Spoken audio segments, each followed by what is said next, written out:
And a lot of you have heard me talk about some of my national security experience before, but I thought I would start off tonight actually telling you a little bit about some of the other cases that I worked on after I was hired as a federal prosecutor to protect all of us here in Southern California, right? So I started my job in September of 2016.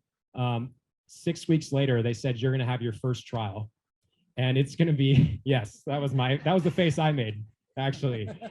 And it was against a doctor who was prescribing opioids in exchange for cash, right? And what he was doing was taking hundreds of thousands of dollars in cash and depositing it at 4 different banks around his medical clinics and structuring those transactions under the $10,000 limit.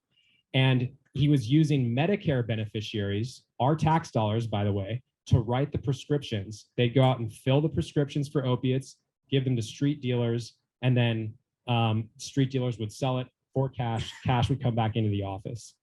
Unfortunately, he was convicted, but I know that a lot of us in Southern California have been affected by the opioid epidemic, and I was incredibly proud to be a part of the team that helped fight against that kind of corruption in our communities.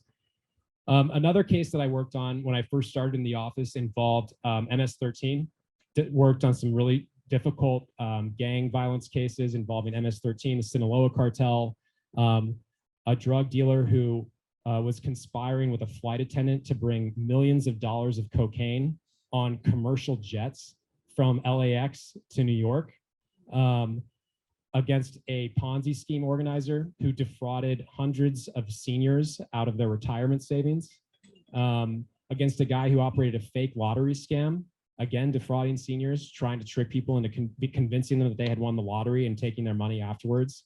But my passion really always had been, as I mentioned earlier, you know, from being a kid, national security. And so when it came time for me to be able to specialize, I wanted to go into counterterrorism and counterintelligence. And I was lucky enough to get into that section in the office and absolutely loved being a part of the team that works with the FBI to protect our country from threats that we face from Russia, Iran, ISIS, Al-Qaeda, China. But